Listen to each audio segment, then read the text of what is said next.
जय हिंद एवरीवन, स्वागत है आपका हमारे चैनल इंडियन डिफेंस एनालिसिस में, जहां आपके लिए लेकर के आते हैं इंडियन डिफेंस से जुड़ी टॉप अपडेट्स को। और आज के इस वीडियो में हम बात करने वाले हैं AK-47 अपग्रेड के बारे में।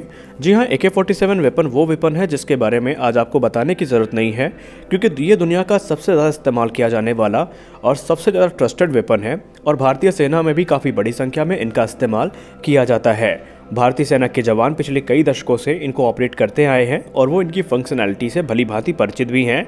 ये वेपन काफ़ी ज़्यादा इजी टू मेंटेन होता है, इस पे कॉस्ट भी कम होती है और इनका जो एमुनिशन है 7.62 × 39 mm वो बहुत आसानी से मिल भी जाता है।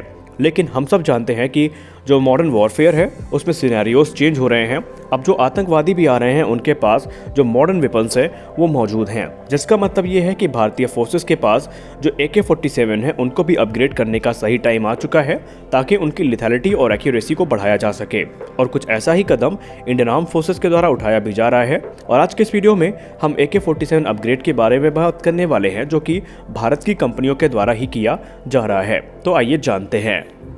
दोस्तों, जब भी AK-47 को मॉडर्नाइज करने की, अपग्रेड करने की बात आती थी तो उसमें इजरायली कंपनी जो फैब है उसकी मोनोपोली चलती थी। जी हाँ, एक लंबे समय तक फैब डिफेंस की जो मोनोपोली है वो यहाँ पर चली, लेकिन इसी बीच एंट्री होती है SSS डिफेंस की।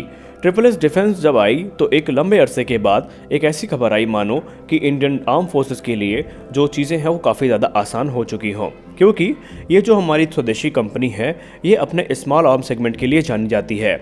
SSS डिफेंस का नाम आज हर किसी को पता है और आप भी इससे परिचित भली भांति होंगे। इस कंपनी की शुरुआत 2017 में हुई थी और ये भारत की पहली प्राइवेट फर्म है जिसने खुद की स्नाइपर राइफल्स, जिनको वाइपर और सेबर के नाम से जाना जाता है, उसको विकसित किया है।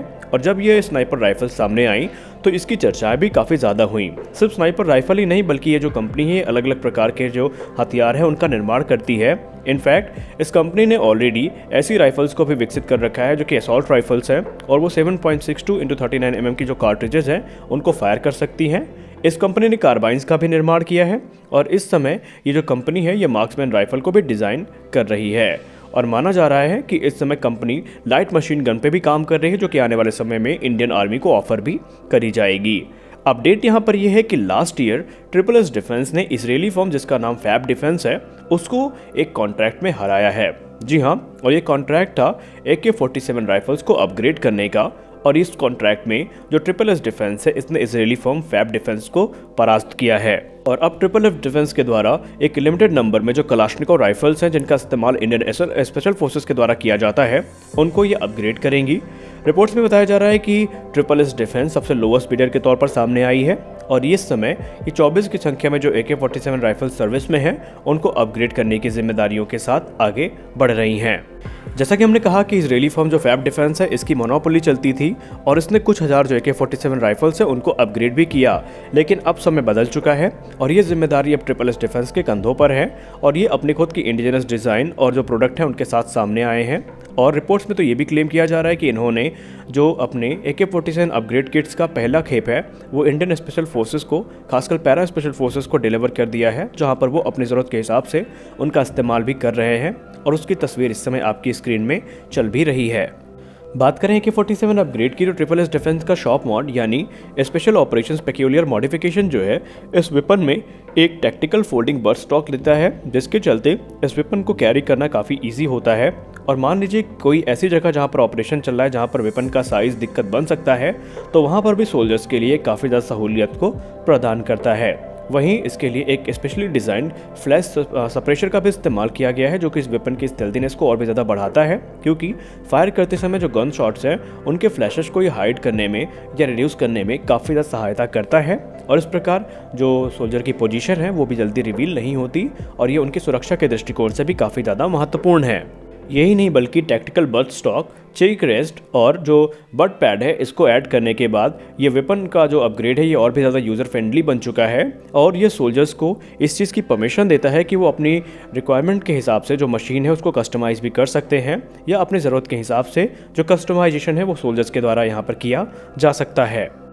इस वेपन में जो सिंपल और रगेड डिज़ाइन है डस्ट कवर की, वो बेसिकली जो picatinny rail based optical sighting system है और जो क्विक रिलीज हिंज है उनको एक रॉक सॉलिड माउंट प्रदान करती है, जहां पर बड़े स्कूप्स को इस्तेमाल किया जा सकता है बिना किसी क्विक डिटैच माउंट के। वहीं इसके फोर एंड में एक क्वाड रेल को फीचर किया जाता है जो कि माइल्ड स्पेक एल्युमिनियम एलॉय की बनी होती है, जिसमें अलग अलग प्रकार की जो एक्सेसरीज हैं जैसे कि night sight, UBGL, torches, laser aiming system को माउंट किया जा सकता है अपनी रिक्वायरमेंट्स के आधार पे। अगर इसके एडिशनल फंक्शनैलिटी की बात करें तो इसका जो हैंड गार्ड है वो एमलॉक कंपैटिबल है और ये जो अपग्रेड किट है ये पूरी तरीके से माइल्ड स्पेक जो कंपोनेंट्स हैं उनसे बनाई गई है और इसे काफ़ी आसानी से फिट किया जा सकता है मिनिमम टूल्स की सहायता से। तो हम ये कह सकते हैं कि जो ट्रिपल एस डिफेंस है उसने जो अपग्रेड किट ऑफर करी है राइफल्स के लिए वो काफ़ी ज़्यादा अच्छी है।